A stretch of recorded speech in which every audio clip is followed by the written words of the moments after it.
been a thrilling weekend in the Investec Champions Cup. Bath put on a masterclass in the rain at the Rec. Oh, and what about that final try? And Spencer's gone. Little chip over the top. If he gathers, he's got the pace. Hand off is good. And inside to hell. How did Rico Ioane's Leinster debut go? And how on earth did Sam Prendergast hit that crossfield kick? Arcing towards the touchline, Gibson Park to Prendergast. Nicely delivered. Oh, yes. Oh, yes. Bordeaux went South Africa and beat the Bulls. For the love of running rugby. No. For the love of mauling. Big Ben finds Luku. Inside to Demian Pernod. Hot Johnny Bear. That's what Bordeaux can do. Plus, can anyone catch Calori? Saints get the job done away in France. And Coley's camera explodes. For the love of European rugby, presented by JAECOO, the official automotive partners of the Investec Champions Cup and EPCR Challenge Cup. Ben, a massive weekend of Investec Champions Cup rugby and also the EPCR Challenge Cup. How many games have you watched? I've watched a lot. I mean, I've actually lost count, Coley. It was the perfect weekend for me because on Friday, during the day, of course, I had a saber-tooth lunch. So the saber-tooth lunch is everyone that's ever played for Leicester. It has to be only one game for the first team, or could play 100, play 1,000. It doesn't matter. You join the Sabertooths. Every year they have an annual Christmas lunch, and I was able to go that on Friday. So got back late Friday night, caught up on the Sale match versus Glasgow. But then Saturday I was able to basically lounge about on the sofa watching back-to-back games all throughout the day and the evening, snacks, recovering, get myself ready for Sunday. Yeah, I had to miss the Sabertooth dinner due to my burning the candle at both ends in Dubai, basically, and working really hard. I was, also had work to do back here. How was it? What did I miss out on? Yes, mate, you were missed. It was fantastic. Like catching up with players that we've played with, Coley, of course, players that we grew up watching, idolising. You had, your dusty hairs and all their generation, all the way to the most recently retired in being myself, and everyone in between. So it was fantastic. I think the boys certainly went for it. Were put on for a fantastic day, but it was just so nice catching up with people like, your Leon Lloyds, your Julian Whites, your Martin Corries, Benny Kays, Jono, Will Johnson, Peter Short, Dusty Hare himself. Austin did an auction. He was on fine form, to be fair. He was on fine form. Jordan Murphy had an event, right? He was meant to get to. He was meant to have a flight out of Heathrow that evening. Someone managed to get hold of his passport. I think it was Matt Smith, but I'm not 100% sure. It could have been Austin. Anyway, either way, someone got hold of it. They did an auction. Magically, Jordan's passport appeared in the auction. It went for a hefty fee. Someone brought it for a hefty fee. I'm not sure Geordie made that flight. I probably need to check and message him because when I left, he was still there. And he certainly didn't look like he was in a hurry to get towards any airport at that point. Safe to say the Sabertooths had him at that point. So God only knows if he got out to Switzerland. You should give him a ring. Send him a text and find out if he got out there or not. Because, having your passport auctioned off sounds like hell to me.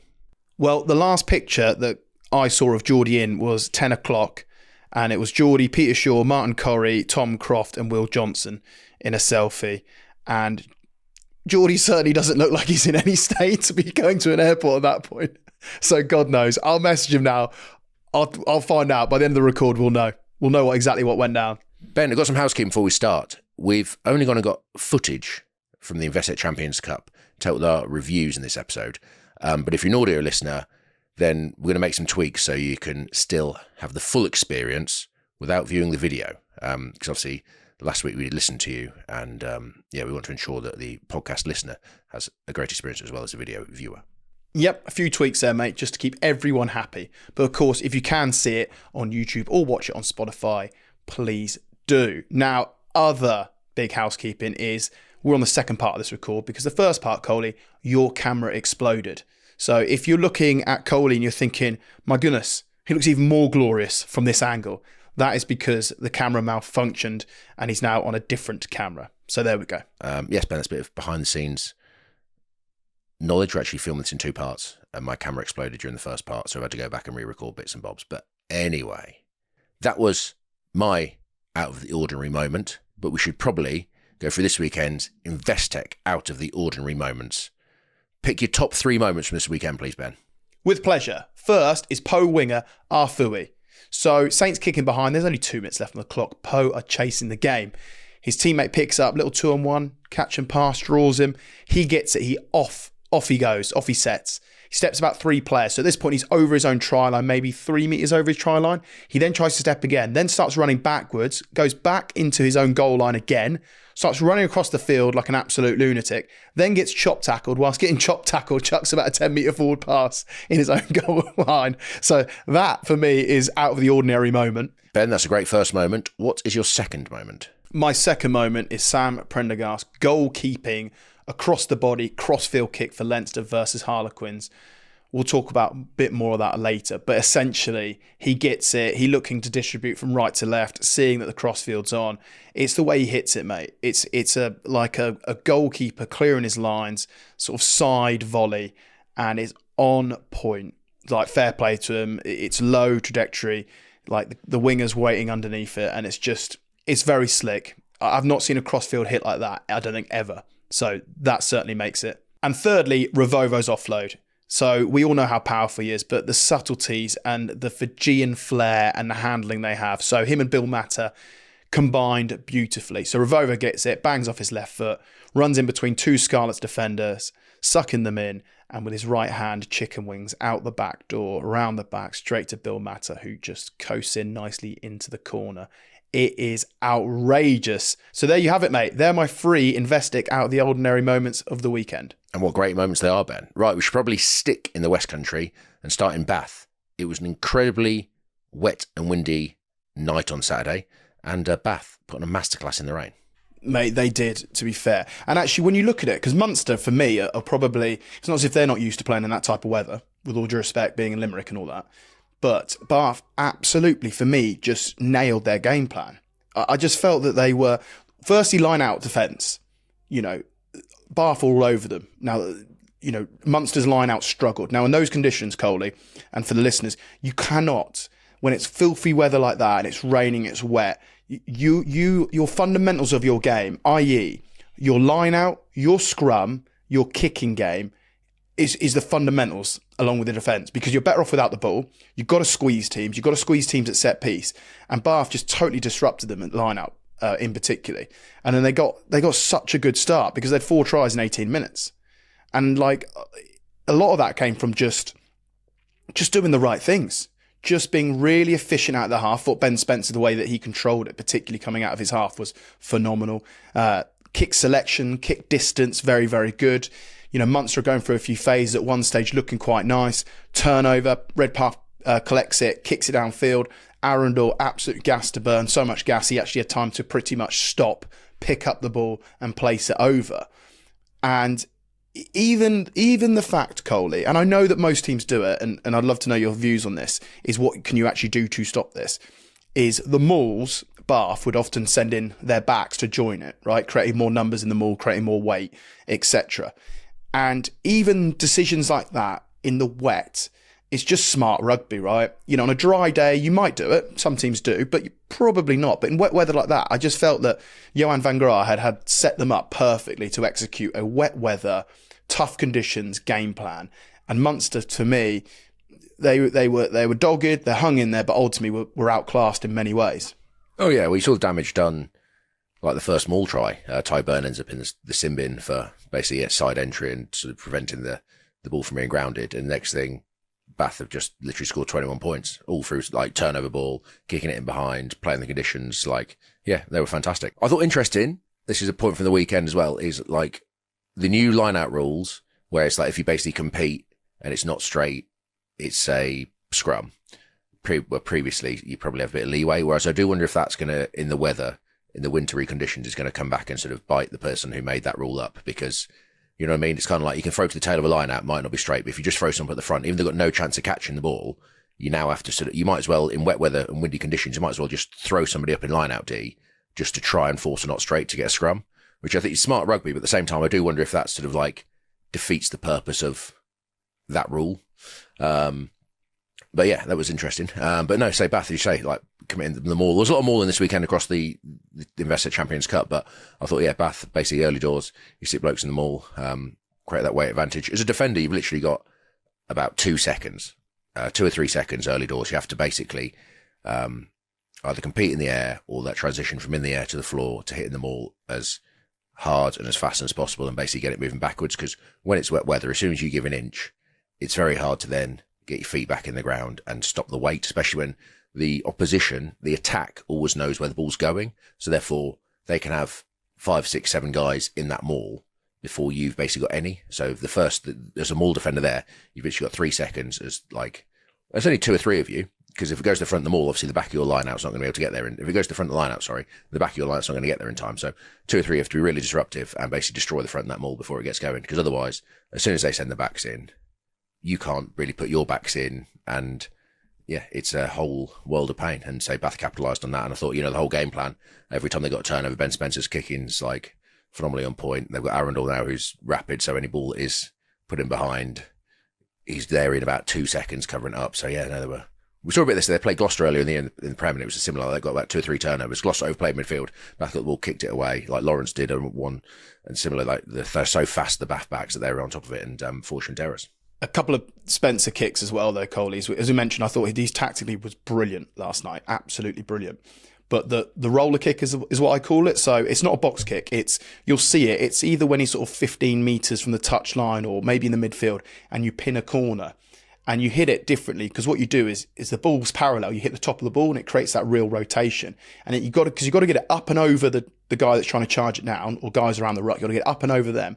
And you've got to try and find grass as quickly as possible. By doing that, the ball will naturally then kick on. So it's a great weapon for any 9 that does that. So any young listeners, give it a go. Ball parallel, hit the top of the ball, get it up and over, try and find grass quickly as possible, and it kicks on. Now, Spencer did 2 of these our first half. Such well executed kicks, and it just turns the pressure once again on Munster. And I just felt like Bath were just in control throughout, to be honest with you. And I was super impressed the way that Bath, 1, like I say, played the conditions. 2, physically overpowered Munster. Even with the pick and go stuff. But just, yeah. I was just very impressed with the way they went about business, mate, and I just felt like they'd been set up very, very well to execute a game plan, 1 against Munster, but 2 in those conditions. We spoke about Ben Spencer there, and he got man of the match. As a 9, what are the keys to running the game in those kind of wet weather conditions? The keys to running the game in conditions like that, Coley, is one you have to understand is what is your strength within that team. Now, Bath had a physical strength, they had a set piece strength. So straight away, when you're inside your 22, given Munster's inability to almost fire off line-outs and win their own ball, and if they did win their own ball, it was very scrappy. Straight away, you're thinking, I'm kicking this off. Like, I'm going to go to a set piece. And also in the wet, it's within control, right? So you go to a set piece, you get your numbers right, you get your defensive systems done. You know it's going to be hard to break you down in those conditions. So straight away within your 22, you'll know you're going off, all right? So your principles beforehand on a dry day might be like, we're long and on, we're keeping the ball on, or we're going contest, but you can shift that straight away. I think you've also got to understand that you are better off without the ball at times. And as a halfback, you've got to recognise when momentum's drying up. And the key for me is you've got to recognise when momentum's drying up before it dries up. So what I'm saying is you might go 2-3 phases and, you're getting speed of ball and the pack's moving forward and you're winning collisions. But actually, you go 2 more than that, suddenly it becomes stagnant, becomes slow. You then have to set up the kick and you kick it, but it's not really on your terms. And, the 2 kicks that I just highlighted previously, were on the front foot. That was with momentum. And you've got the front foot, you've got momentum, you see the corners and you pin it. And that for me is key, is almost kicking, turning, not better off without the ball, but doing it within your terms. Maybe 2-3 phases before other teams do it, where they go multi-phase and don't really get anywhere in the end, and then they're giving the ball away not on their terms. Fair play to Munster. They were 4 tries down after 80 minutes, but actually they fought the way back into it. Like, that Munster team never gives up. They just, the problem is when you're Bath are such a team that's almost built to play in front in regards to every time they get a turnover, they pin you back inside your own half. And Bath built that cushion that basically Munster could throw everything at them, but they had to work so hard to get 7 points, so hard to get 14 points that they're still out the game in some regards. And I think we saw that in the 77th minute. Bath had a buffer, didn't they? So Bath were able to, instead of just kicking the ball down the field, actually sort of, not experiment, but like we saw the try that Ted Hill scored, didn't we? That comes on the back of the turnover ball, and Bath's been having a cushion so they can actually try a bit of flair in some regards. That last try was an absolute peach, because it was at 77 minutes. Munster are trying to find a losing bonus point, need to score 2 quick tries, so they're sort of coming around the 22, playing a bit of rugby. But Bath, I've been impressed by Bath's defence, and especially the jackal threat they had. By that point, you've got, obviously, Underhill's on, you've got Reed, who's really good over the ball, you've got Dutoit. Anyway, they force a turnover, and Ajomo ends up sort of carrying it. But they're looking to play, mate, at this point, because they've got a buffer. But what I love is, you think normally get out your half, just exit in this weather. But Finn Russell, no, he thinks differently. Lovely crossfield. Cockness Singer's sort of anticipating that. Gallops up the field, runs over the top of the winger. They get speed of ball. But from Ben Spencer at this point, so Munster are sort of infringing. They've got advantage. Spenny almost thinks the penalty's given, taps it, which absolutely bamboozles the ruck defender. But the chip and gather to back inside to Ted Hill, and you go sort of 80 metres, was an absolute cracker. But it just highlighted for me is Bath have been so patient in terms of exiting, getting out the half, being really efficient, playing the conditions brilliantly. And they get an opportunity in the 77th minute to go turnover. No, do you know what? It's absolutely on. Crossfield, Cockness Singer gallops up the field, mate, and away they go and they score. Brilliant work from Finn Russell. Ben Spencer, like the chip, the sort of snipe, the chip, the gather, handoff, offload. Yeah, that for me, I was like super impressed because that takes patience, right? It is one of the key fundamentals of being a great halfback, in my opinion, is you have to have patience in the game, especially in conditions like that. And that, for me, epitomised that. Oh, yeah. I think, like, conversely as well, you look at the Munster, like, they're trying to play to score bonus point, and they almost overplay. There's an offload. I think Tyburn throws an offload. It goes to hand, but Bath have that ability. And we've seen it multiple times this year already where they pick up the loose ball. Yes, Jomo sort of plays around, but they turn defence into attack and points within seconds. Early in the first half, we scored the ability of to literally turn over ball, banging behind. They make defence into attack so quickly, and that try epitomised, I think, what Bath, the talent levels they have from, 9, 10, and also on the wings, and also the back row has been able to have the athleticism to run. Ted Hill makes a tackle earlier in the series, and then next thing he's sprinting up the field, score at the other end. So yeah, it shows Bath how they're almost built in that way of being able to counter-attack perfectly. Before we move on, I've got to ask, because you look at the French power and the way that they play, and Bordeaux we'll touch on a little bit later, and of course Toulouse, but you look at the power that some of those teams possess, and we saw La Rochelle a little bit flex their muscle, although they're pretty heavy on injuries. I look at Bath, and that's a team for me that can compete in terms of the power game. And, Badsey, Will Stewart come off, but hopefully he'll get himself back fit soon enough. But they look like a team that can deal with that power.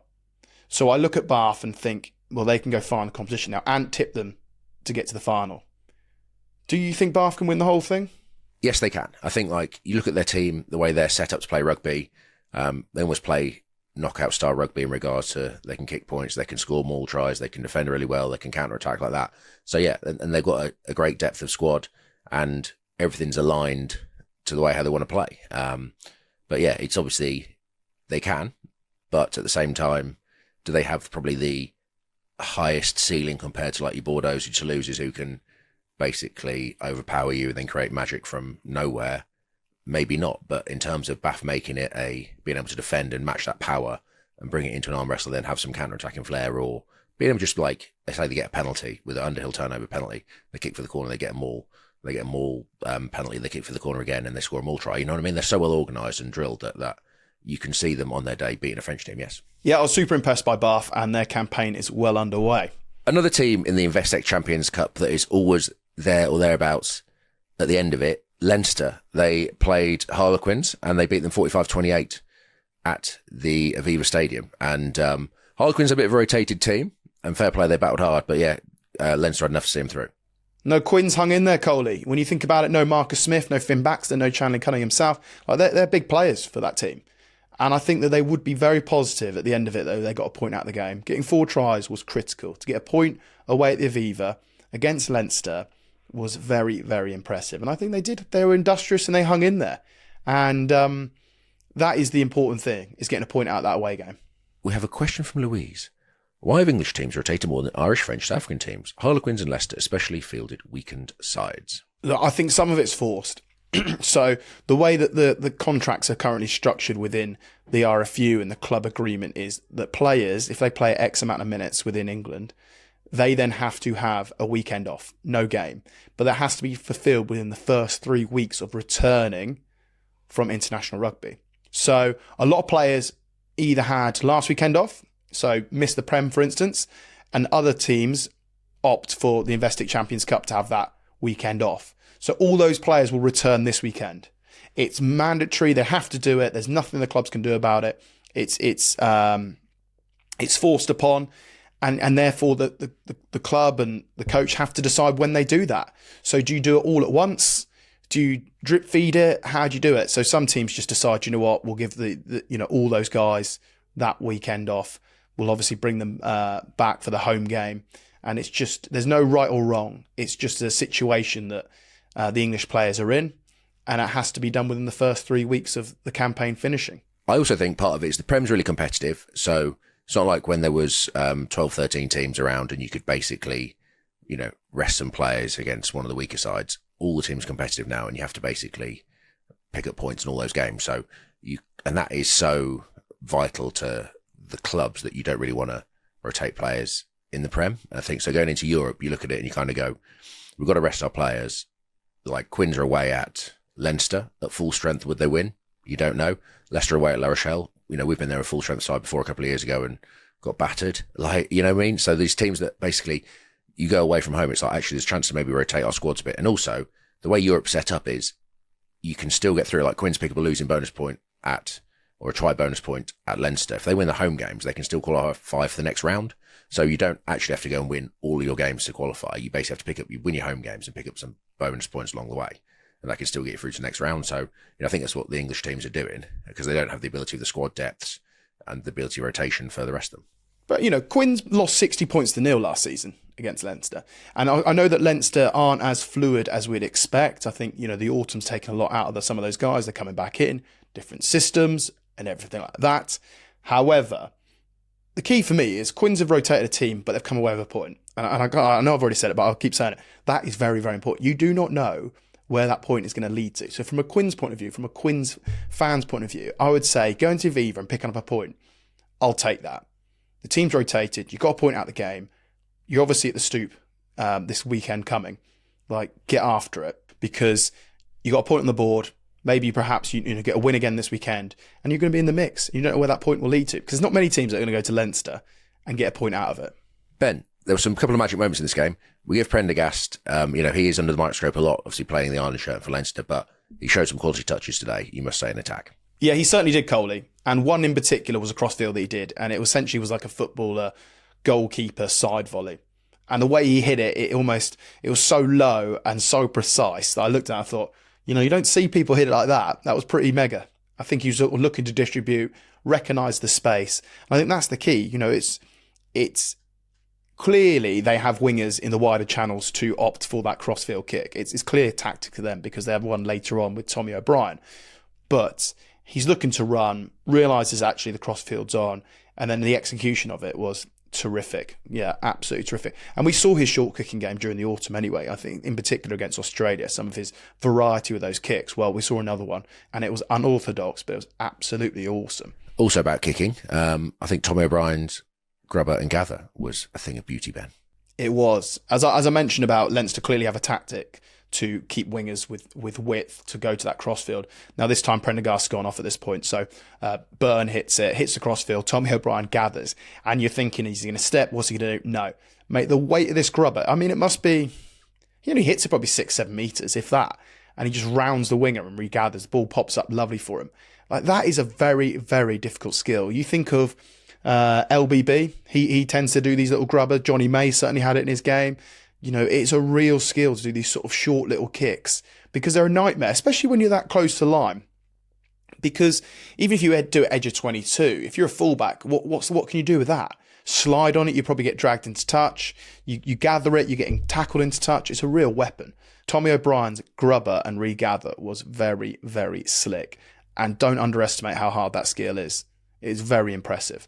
No, super work. There were some real nice touches. And I tell you who else had some nice touches. Rico Ioane, because he could have easily have scored on debut, but absolute selfless. Some would say he's trying to get the entire team on his side. Lovely sort of left to right pass, mate. Could have shown and gone and scored himself, but very selfless and doing the right thing. Yeah, I think, it was selfless.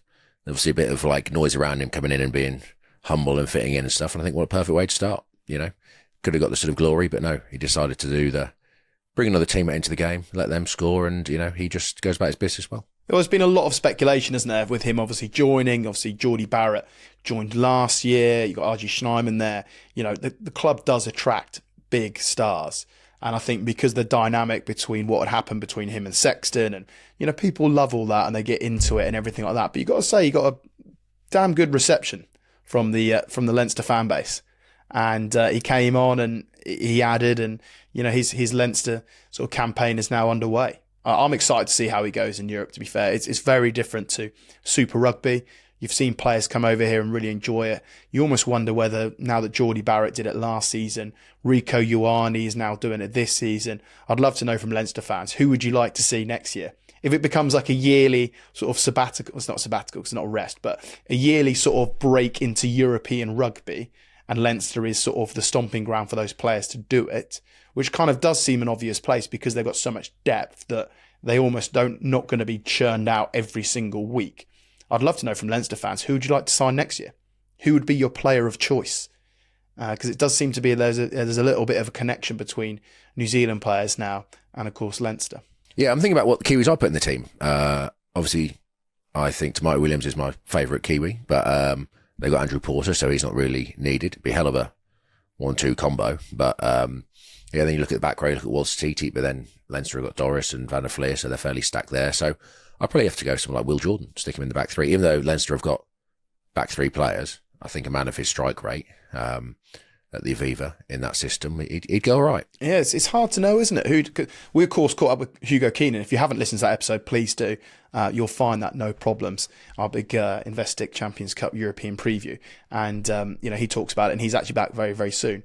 But you're right. It's sort of, who would you have? So Leinster fans, please let us know. Who would you like to see in Leinster colours next year if it becomes a bit of a yearly thing for Kiwis to join the ranks? Mentioning Kiwis that go to Dublin, other people that are coming to Dublin in 2026, Ben, you and me. The pod is going on tour. We're going to be live in Dublin. And I can't bloody wait, Coley. We're also going to Edinburgh and London during the Six Nations, plus Birmingham, Cheltenham, Manchester, Exeter and Cardiff. And the ticket link is in the episode description. So this episode for the Love of Rugby is brought to you by JAECOO, and the For Love of Rugby team were down in Bath on Saturday talking to all the fans about our pink JAECOO 7 Coley, who gave it some name suggestions. So, here they are. Sammy. Sammy? Yeah. The pink lady. Gerald the pink car, definitely. Going with Gerald, lovely. Saoirse. And Vera. The pink top wagon. The pink top wagon. The pink top wagon. Right, there's a few suggestions in there, Coley. Anyone that you think suits the JAECOO 7? I thought Vera, Sammy and Gerald were a bit sort of like random. Are they just like names of their like cats or something? I don't know. Like, yeah. Do you know what? I'll be honest with you, mate. I'm not ready to stick on any of these, so I'm going to twist. So any suggestions, please fire them in. There's none of them that I think is suitable yet for our beautiful, for Love of Rugby pink wrapped JAECOO 7. So yeah, none of them have. It just doesn't feel right yet. Yeah. It doesn't feel right yet. I thought like Jimmy the JAECOO or like Percival the pink JAECOO would be like more, rather than just some names that they've come up with. So yeah, I think we need more. We need more from our listeners than THBs. We need more. As we know, it was a filthy day in Bath, but that did not stop the JAECOO from making its way down there, because the JAECOO 7 is actually built for tough terrain. The four-wheel drive petrol model can handle water up to 600 millimetres deep and has good angles for climbing and descending steep slopes. It's also perfect for a road trip. It's roomy and reliable, offering plenty of space for passengers and luggage, and comes with a 7-year or 100,000-mile warranty. And if you want to give the JAECOO 7 a test drive for yourself, click the link below and book yourself in at your local dealer. More Investec Champions Cup news in a minute, Ben, but there is some bigger news from around the game. Firstly, my camera's just exploded, so I've had to change to my laptop. I don't know why. So yeah, bit of a technical issue here, but you know, we'll just deal with it. We'll work through it. But anyway, Tom Curry, he's been found out that he won't be punished for his tunnel altercation with Philip Contaponi. Yeah, no, please, we can just move on now, can't we? Awful in terms of Malia and his injury. Never want to see that. Of course we don't. I do think the whole situation escalated on the back of that. It was a reaction to the outcome. Had he popped up and been fine, I don't think any of this would have happened. So it's a shame it did. It's awful the fact he's going to be out for a long time. We wish him a speedy recovery, but I'm glad it's been sorted, addressed, put to bed, and can plough on. And I look forward to when England next play Argentina. I'll tell you that much, though. Good news for the Springboks, bad news for everyone else, but Rassie Erasmus has got a new contract. It's been extended to 2031. I just don't see Rassie ever leaving. Why would you? But I think even if, excuse me, he is sort of almost Mr. South Africa, to the point where I don't think he'd ever coach another national team. I just don't see it. I think even when he's had sort of enough of the international stuff, I think he'll always be like a consultant or within, some sort of setup within South African rugby. He's embedded in that. I mean, what he's done for the game and continues to do the game is remarkable. I just don't think I don't think you'll be mad to ever let him go anywhere else. And two, I don't think he'll ever want to go anywhere else. And great news for all South African fans. I'm sure great news for him. It's his country of birth. Why wouldn't you want to coach them? And as you said, Coley, for everyone else, it's just, I suppose the treadmill continues of South African dominance, perhaps. Finally, Ebenezer gets a 12-week ban for his eye gouge on Alex Mann. The panel, I'm going to read this, the panel found that contact with the eyes was intentional and a mid-range entry point of 18 weeks was appropriate. Mitigating factors, including the player's previous record, meant that this was reduced to 12 weeks. Ardy Surveyor came forward as a character reference to Etzebeth. When you look at it as a whole, Coley, I'd say 18 weeks for me sounds about right. Now, you make contact with someone's eye and they've basically essentially said that it was intentional. It has to be 18 or more. It does. I think the big issue here, or certainly where people's frustration is the fact there's mitigating factors include, previous records that then reduce it down to 12. It's like, that shouldn't count in this case. Like you've gouged someone in the eye. 18 weeks for me seems about right. I'm like, yeah, that's a hefty ban for something that you should never, ever do on a rugby field. And 18 weeks seems okay. I think most people go 18 weeks. Yeah, about appropriate, but like then to reduce it down to 12, that's the bit I'm like, that shouldn't be reduced because of previous. I think, if you make a high tackle or you maybe do a spear tackle and you sort of slip, then I get there's mitigating factors in terms of have they got a clean record previously, if they always, how many tackles have they made in their whole career and only ever had X amount of bans. So I think when it gets to something like an eye gouge, mate, you just can't mess around with things like that. And I think for it to be reduced on previous records, I don't agree with that part.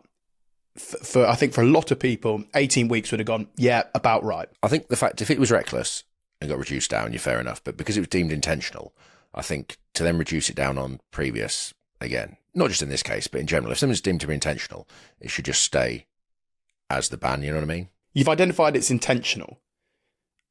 Well, then there's no mitigation in terms of what you've done previously. There isn't. You've done that intentionally. So, 18 weeks for me would have been, I'd have gone, yeah, I can see that, that sounds about right. 12 weeks for me, I'm like, I think that's short of what it should be. Right, obviously, there's no place for gouging in the game, and hopefully the ban serves as a deterrent to anyone that thought about it. But anyway, let's stay in South Africa, Ben. I'd say, definitely the game of Saturday, possibly the game of the weekend, Bulls versus Bordeaux. Bordeaux win 33-46. I thoroughly enjoyed this game. It was a cracker. Didn't disappoint at all. I thought that the way Bordeaux came back into it, because at one point there's a sort of 10-point lead for the Bulls. You've got to remember they're playing at altitude as well in Pretoria. I was super impressed with some of the bits on display from the Bulls. But Bordeaux, defending champions, to go there, to win, altitude, come from behind, not used to those conditions, like fair play. Like fair play to Bordeaux. Like super impressed by the way that they managed to come back into that and also deny the Bulls from even getting a point in terms of 2 points out of the game. Obviously got the bonus point for scoring, but the win convincingly really in the end. It was definitely a bit of a statement win for Bordeaux away from home, and we talked about earlier in the pod about how important winning your home games are. It'd be interesting to see what, I would like some feedback in the comments just in terms of the support for the Bulls, because they played at Lossersversfeld, which is an amazing stadium. It's 51,000. I think it was only 7,500 people there. It looked, the camera angle looked like it was empty, but actually when it flipped round, one of the stands was full. But we hear about the sort of how, South Africa is a rugby mad country, and I just wonder if the love for the European Cup is there or what. So yeah, it'd be interesting to see what the people in South Africa know and their sort of thoughts on the attendances are. One of the big issues is they've lost their first game at home, and I always think it's a hard thing for the South African teams to come away and win. So if you're not winning your home games, does the interest from the fan base drop off completely, in the Investec Champions Cup? Because if there's only 7,300 attendees for Bordeaux coming over, who are the reigning champions, and it's in for a cracking game, and it didn't disappoint, it was fantastic. For such a rugby mad nation, for a country that is totally behind the box in rugby and everything it brings to that country, it sort of baffles me. I don't really understand why there's a disconnect between the national side and the club teams, because you got the first game of the Investec Champions Cup on the back of the Box finishing their tour, all the hype around that, a lot of their players returning. You look at Moody, for instance, and the try he scored with the Goose, absolutely outrageous. You've got Pollard returning and all these guys. And I look at it and think, why is there only 7,300 attendees? I don't quite get it. Now, I've never been there in terms of watched a club game, but I'd love to know some South African insight. Why is that? Why is the national team, as successful as it is and brilliant and so well supported, why is the club teams not having that same engagement, especially when it's a team like Bordeaux coming over? I sort of watched from the outside and I thought it doesn't really make sense to me, because in the UK, we obviously have smaller stadiums. Yes, we do. But the attendances are way more than that. And everyone recognises, these games are how brilliant these games are, especially, the Investec European Cup games and the ties, because you don't get to play these teams very often. So I need some help. So please comment below. Let us understand why. What is that? What is missing from it? Is it a lack of identity towards the club teams, where you've got such an identity to the national team? Yeah, help us understand, please. Speaking about the game, though, there was a real battle between Pollard, the battle of the tens, Pollard versus Jalibert. Pollard being sort of control, kicking, structured, and Jalibert almost a bit more off the cuff, running around. Still is a kicking game, but Bordeaux definitely sort of played and then kicked, whereas I think the Bulls sort of kicked then played. So what was your breakdown of the tens? Pollard's game awareness, 3 assists in the match, unbelievable. Although he could have had another one. He hit Willie Leroux on this lovely line. It just checked him. That was a lovely work move, and just the execution there. It did make me laugh on one of them. He just banged this pass from left to right, sort of skidded along the ground, and then Moody's picked it up and has, as I just mentioned, really, has no right to finish this try. Just gooses and rounds him up. What an athlete he is. Polly carrying through the line, little backdoor out to Van der Merwe to score over. So, look, I thought the Battle of Tens was very, very impressive. I think, when you say Jalibert, one of the best sort of, I suppose, creative tens.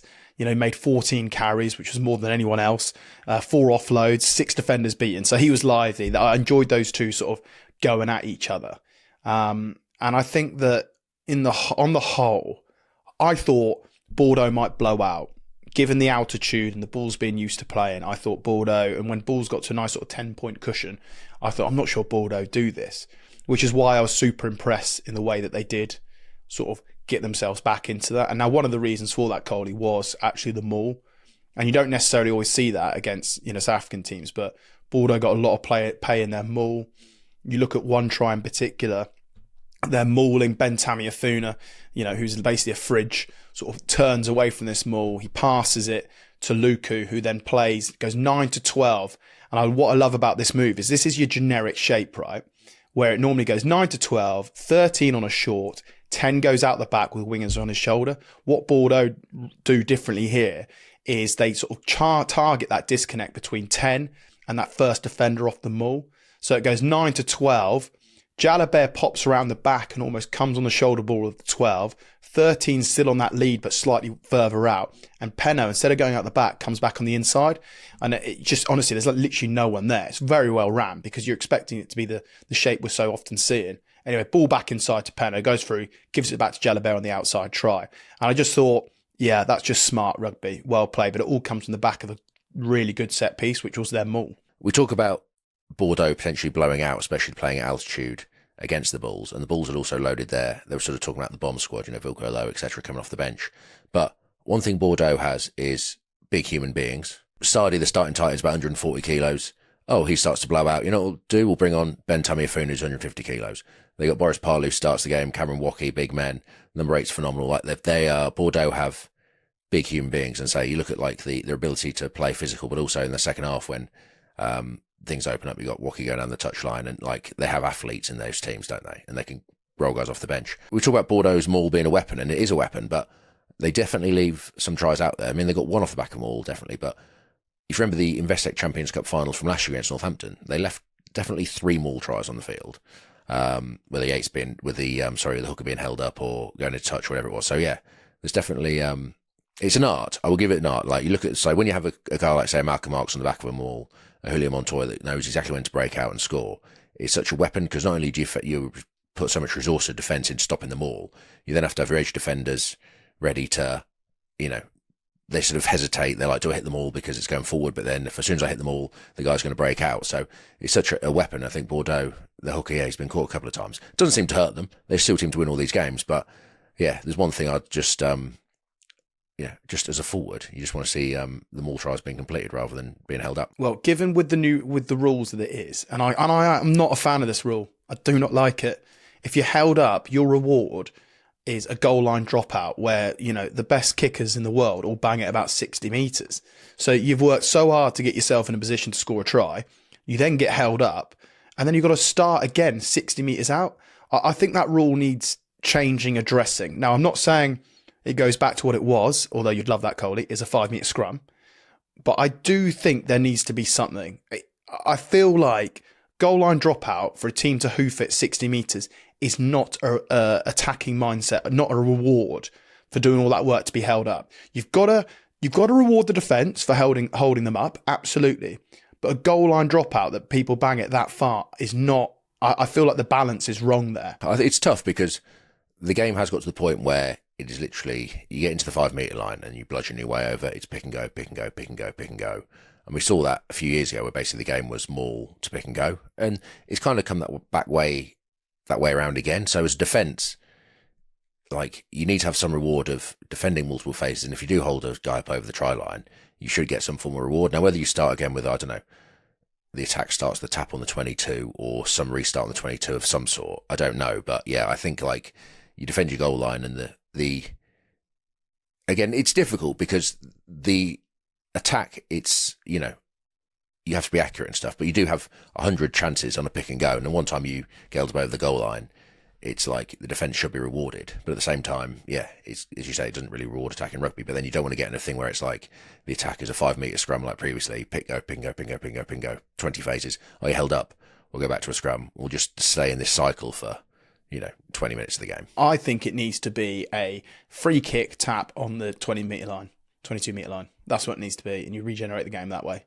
I just don't think it's, as I say, I don't think it's balanced. I think you've got to reward the defence slightly, but I feel at the moment it's too rewarding. As I say, you only have to look at, I know it's at Loftus and I know how the altitude and it carries the ball further, but you only have to look at even the games across the weekend, right? If you're held up, it is just not, the balance is wrong at the moment for the attacking team. You have to reward the defence, but at the moment it's too defence heavy, especially with the way that these guys can kick a ball and lump a ball.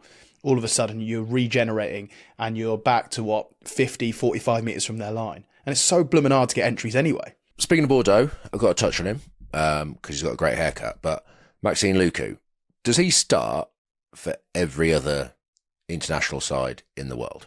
I think he does. I honestly think he does. He brings a lot of control, Coley. His kicking game, left foot, right foot, his variety of kicks. Obviously, we spoke about Benny Spencer and his variety of kicks at the weekend, how good that was. Luku's no different. He brings all that control. You got Jalobert outside him, who's a bit more of a maverick creator, takes on people. But I just think Luku brings that real control. But he also brings tempo. He brings pass selection. He's a running threat himself. He is a real general at that 9 position. And, because of the great Dupont, you've got a situation there where you've got Maxi Luku who's always going to be back up to him. It's a bit like, to be fair, a huge player that I love watching is Baptiste Saran as well, at Toulon. Another French 9 who's, I think, is terrific. But it's just the fact that you are up against the best. But if you put him in any other international team, I'd be amazed if he wasn't starting. Because I just think he has all the test match attributes that you need as well. I just think he covers all those bases that you need at test match level, and he is pivotal to Bordeaux. You look at that performance Bordeaux put in against the Bulls, and you kind of think there's a reason they're up there as favourites of the tournament based on the first round. Like, that was some performance, and you look at that team, and yes, they sort of conceded points, but they can score points. They can be physical. They've got a kicking game. They've got an aerial game. Like, yeah, they are almost a complete side. What really stood out for me, Cole, is the fact they finished stronger team. Away from home, French and, all the travel and all that mystique around, do they travel, do they not? The fact that they finished like they did in the last 20 minutes and blew them away essentially at the end, I was super impressed by that. Away from home in a tough place, at altitude and everything like that, I was very, very impressed by Bordeaux, and I think they've certainly put down a little bit of a marker as they look to defend their title. This episode is brought to you by Aura Frames. Coley, I love the Aura frame that you got me, and given it's Investec Champions Cup week, I've uploaded more photos, and this one in particular is one of my favourite wins and memories. So this is against Clermont away, 8 o'clock kickoff, Investec Champions Cup, and it's a picture of me along with all the backs that played that night in a very memorable win for Leicester, and I love it. And there's more because it just sort of filters through all the photos. So thank you, mate. I really do appreciate it. Oh, that's a great memory, Ben. And obviously with the Aura frame, you can upload unlimited photos and videos. So I expect to see some more European adventures of ours, maybe with some forwards and myself in there next week. For a limited time, save on the perfect gift by visiting auraframes.co.uk to get £35 off Aura's best-selling Carver matte frames, named the top frame by The Independent by using the promo code FTLOR at checkout. That's auraframes.co.uk, promotion code FTLOR. This deal is exclusive to listeners and frames sell out fast, so order yours now to get it in time for the holidays. Support the show by mentioning us at checkout. Terms and conditions apply. We at the For Love of Rugby have an official Investec Champions Cup Fantasy Rugby League. And Ben, how have you got on? Could have done better. I got 93.5 points in my fantasy team, and I'd have liked a little bit more, if I'm honest, Coley, because I know for a fact you've had a pretty good weekend. Am I right in saying? I'm currently on 151 points. I don't think that's bad. That really annoys me. In fact, that annoys. Who's got you the most points? Jalabert got me 28.5 points. Well, Thomas Ramos needs to pull his finger out then because he got me 24.5. Look, I'm up and running, Coley. I'm up and running. I'd have liked a few more points out the weekend, but it's okay. It's okay. I'm playing the long game here. There might be some tactical changes ahead of next weekend. Don't be surprised if I make some rotations, if some players are completely cut from my squad. I'm in it to win it. If the listeners and viewers are wondering what we're about, you can still sign up to our fantasy league. It won't be that hard to beat Ben. And therefore, you can beat Ben and boast to all your mates how you are beating a former England international and current man that watches loads of rugby and is an expert in rugby. And you can do that and hopefully not beat me. But anyway, the link is in the episode description. Well, on Sunday, we had another cracking game, Coley, in the afternoon. It was Poe 27, Northampton Saints 35. Shoe Army get their campaign underway with a bonus point win. And it was highly entertaining, this one. It was. 1 p.m. kickoff. Had a coffee, got a nice bit of. I thought I'd celebrate the French with some cheese and crackers. So I was just about to have that as my lunch, and I sat down. And as I flicked on, our mate Julian Montoya, he's had to pull out the game. He got injured in the week, so I was gutted. He's also my fantasy team, which is doubly gutting. But yeah, I was texting him during the game. But no, it was a great game. I think Saints for the first 20 minutes almost dominated, but didn't get any points on the board. And I thought, they sort of shot themselves in the foot a bit. Then Poe went and scored, and then Saints struck back. Then Poe scored again. Half time it was 14-12, and it was really in the balance. It was a great game. A lot of to and fro. And say second half, Saints were able to pull away, and it stayed close. And we saw a moment of, as you've already mentioned,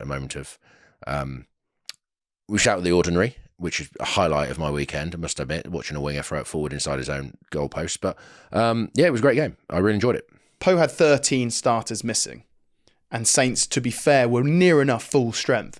Do you know what highlights? It's just how difficult it is to go win in France. Because for all the opportunities that Northampton created, Poe hung in there. Poe were very much in that game. And at times, Saints kick a goal right at the end, last play of the game, to deny them a losing bonus point. Saints also scored, with only a few minutes left with Finn Smith going for a drop goal and bouncing out of that. Until that point, it was level. And you were thinking this could end up as a draw here. Saints not getting a try bonus point, just taking the draw at 2 points out of it. I thought Mitchell had an opportunity to kick 3. He tapped it. It's the way Northampton play. He tapped it, and I thought, right, they're going for them. They end up then getting turned over, and you almost pinpoint back to that and think, oh gosh, that could have been costly. Now, luckily for Northampton, it wasn't, but it just shows you don't ever underestimate, even if they're missing 13 players, to go win in France is a difficult thing to do. I was doing some insider dealings because our mate Julian Montoya, who's former Leicester Tiger, Argentinian captain, Argentinian legend, is now at Pau. Unfortunately, had to pull up before the game. Who sat in the stand. I think they saw him on TV at one point. But I was texting him during the game, and he was saying that Pau, because of their injury situation, they weren't actually taking Europe that seriously, which is fun. But I say they're doing really well in the top 14. But there's days because their rotation injuries and resting blokes. They're under strength, and you think that Saints had to work really hard to go there. I thought the crowd and stuff was amazing. You know what I mean? Like, you talk about the French. Talked about home field advantage, that kind of stuff, and you could see it today. And I say credit to Northampton, they went there. It was really end-to-end. It's like the one where Alex Coles is throwing a 30-metre miss pass, intercepted, goes to the end of the field. Like, it was real back and forth. And I thought, credit to Saints, they stuck in there, they did what they had to do, and they've come away with a bonus point win in France, which no matter who you're playing against, are incredibly tough to get. I'll tell you what else I enjoyed was Mitchell versus Dan Robson. Really good battle for the Nines, like both terrific players. I played against Dan many times when he was at Wasps. Of course, Wasps then folded. He had to go elsewhere. Poe snapped him up very, very quickly, and he seems that he's got family out there now, really loving life out there. But for me, Dan Robson, I've been a huge Dan Robson fan from the moment he played at Gloucester. When he came through as a youngster and stuff like that. I've always watched Dan Robson, and I've always really, really valued him as a player. I think he's a terrific 9. And, to see him out there and play like he does, just reinforced to me what I already knew, really, was he's an absolute quality operator. But I did enjoy him and Mitchell tactically going at each other, the battles of the 9s and 2 English 9s going at it. Like, I really, really enjoyed that. So, just a big shout out to both Mitch, but also Dan Robson, because, like I said, I've always enjoyed watching Dan and found him an incredible 9. So to see him go out and perform again like this today only reinforced that. So, big shout out to both of them. Yeah, one thing credit Northampton with is you go away to France. We also talk about France as well being a love scrummaging and, that saying no scrum, no win. But Saints got stuck into Pau up front, especially when won the penalty count. A lot of the scrummage came in field position, which gave them opportunities to attack and took away Pau's platform. So, we talk about building something to go in France, not about scoring points, but you have to get your set piece right. And we've seen that across the games this weekend, that teams that sort of are dominant in the scrum and maul and line out are winning the games. Well, they'll need their set piece again at the weekend because the Bulls from Pretoria are rolling into Franklin's Gardens, and safe to say they love set piece. They certainly do. Ben, I've got a question. Saints' final try where Hendy scores in the corner. Is Finn Smith faked a drop goal, or is he going for one, pulls out? Did he mean to do that, or what do you think happened there? So it's 27 all at this point. He's recognised as an opportunity. He's sort of almost dead centre in the middle, ready to hit a drop goal. Mitchell hits him in the pocket, and I think he had every intention of hitting it, but recognised that he's under pressure and he's not going to get the kick away. So when a situation like that happens, and we've seen other 10s do it, is your best option is to try and fake a kick, bail out, regenerate, and you'll get another opportunity. On this occasion, so he recognises he's not going to get the kick away, bangs off his right foot, sets off to the left-hand side, sort of almost bumps someone and gets the offload away.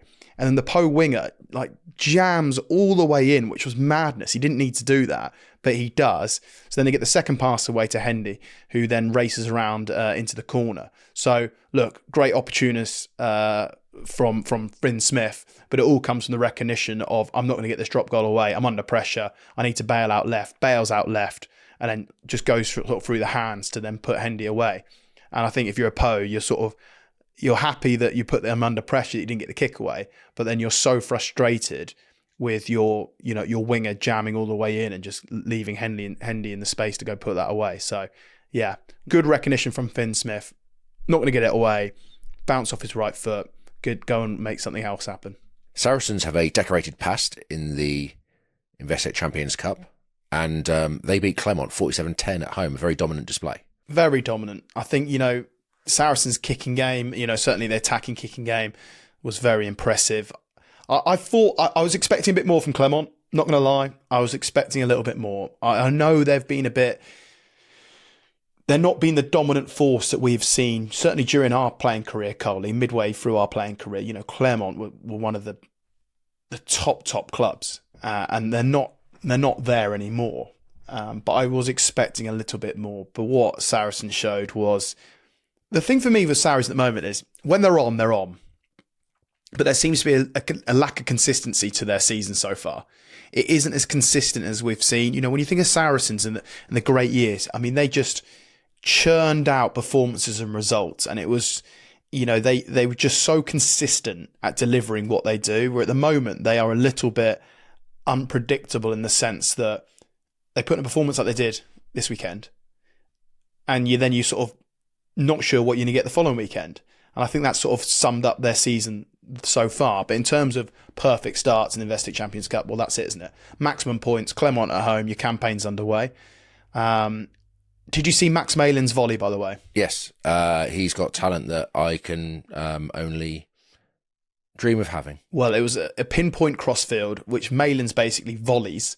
He's right on the wing. He's probably in the 5 metre channel. He volleys it, then runs it down. Now, the Clermont guy makes a right hash of it running back as the ball's bouncing, and that's the joy you get of the 4G pitch.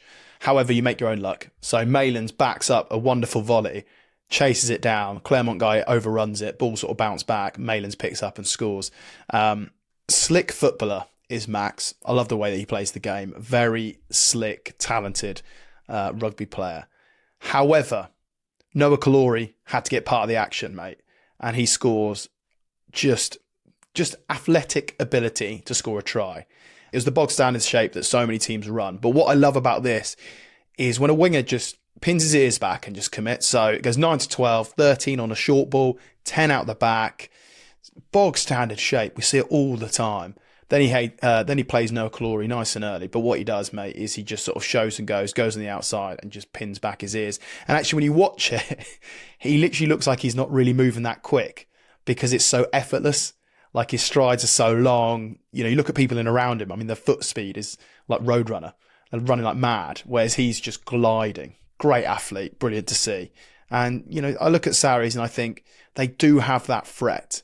The biggest question, I think, for them, or certainly from the outside looking in, is just when are they going to hit those consistent boundaries or when are they going to hit those consistent levels that we are so used to seeing within the Saracens team? Yeah, you talk in terms of talent, though. Sarries with, you know, your Jamie George, Theodans, Earls, Itogis, you know, Willis's, like the full pack can compete with anyone, can't it? And they're smart and they know how to maul and brawl. You look at the back line with Farrell, Daly, like Malin's, Glory, like they've got athleticism, talent, Sinti, like they're a loaded team, aren't they? And I think like if they're probably a dark horse in the competition in regards to the ability to actually beat anyone, especially at their stadium. And yeah, they've got experience to go on the road. So yes, I would be interested to see how Saracens go in the next few games. And to say if they can, and to say with the Premiership having to be good in the Prem and in Europe and battle on sort of multiple fronts, it's going to be tough. But you know, Sarries they've done it before, and I'm sure they can do it again. Now, with so many games over the weekend, we can't cover each game with huge depth. But I do want to mention Bristol beating Scarlet 17-16. Lewis Rees-Ammett scoring the winner. But really, the highlight for me was Revovo's offload to Bill Matter. Unbelievable. He basically gets it, like nothing really on, steps off his left foot, goes in between two defenders, and as he does, he flicks it around his back with his right hand, flicks it all the way behind to Bill Matter, who just sort of strolls in. Unbelievable piece of like the Fijian boys linking up. And Big Bill also scored another cracker. Well ran first phase move, you know, typical what you expect from Pat Lam. Line out delivery, hit the midfield. Ioane van Rensburg up the absolute guts, mate. Fair play. Defender stops him, but he's coming off the back fence. Quick ball, and Bristol run this shape really, really well, where it's lock comes short around the ruck. 9 gets out, lock comes short, played just behind his back to Bill Matter on the 45-degree angle. Mate, not even a finger on him. Like, unbelievable. So Big Bill scoring 2 tries, but if you can, check out the Revovo offload because it was absolute Fijian flair. It was wonderful. Friday night, the tournament opened at 8 p.m. up in Manchester. Sale lost 21-26 to Glasgow. We saw a bit of a contrast in styles in regards to Sale. You know, play their traditional style with Glasgow, keep hold of the ball, try and play a lot. It's was an interesting. Sale took an early lead in the game, and looked like they were going to sit on it. But say Glasgow, fair play to them, came back, fought hard and showed their quality, and shows why they're, again, a very dangerous team in the competition. Well, conditions weren't great, and if there's one team that's probably used to sort of conditions that are pretty bad, it's Glasgow. So it was almost a perfect game for them in those type of conditions. I think from a sales point of view, and Al Sanderson and what he stands for and everything like that, and Brian McGuigan, of course, who's been involved with England recently, they'll be disappointed with some of the tries that they've conceded because they're a little bit too easy. I'll be honest. You look at some of the Glasgow tries and the way that they go through and break tackles. You just don't expect that from a Sale team. You don't expect that from a Sale outfit, especially when it's, ran by someone like Al Sanderson, who's, had huge success as defence coach over the years at Saracens, of course, before moving up to Sale. But equally, Byron McGuigan, who's done, a great job, obviously, being the helping out with the England defence as well. And I think Sale overall would be disappointed with just some of those physical attributes that we're used to seeing them, Friday night at home. They're normally, they're hard, they bar up, but I just felt like there was a couple of soft tries. You think that's a bit unrecognisable from them.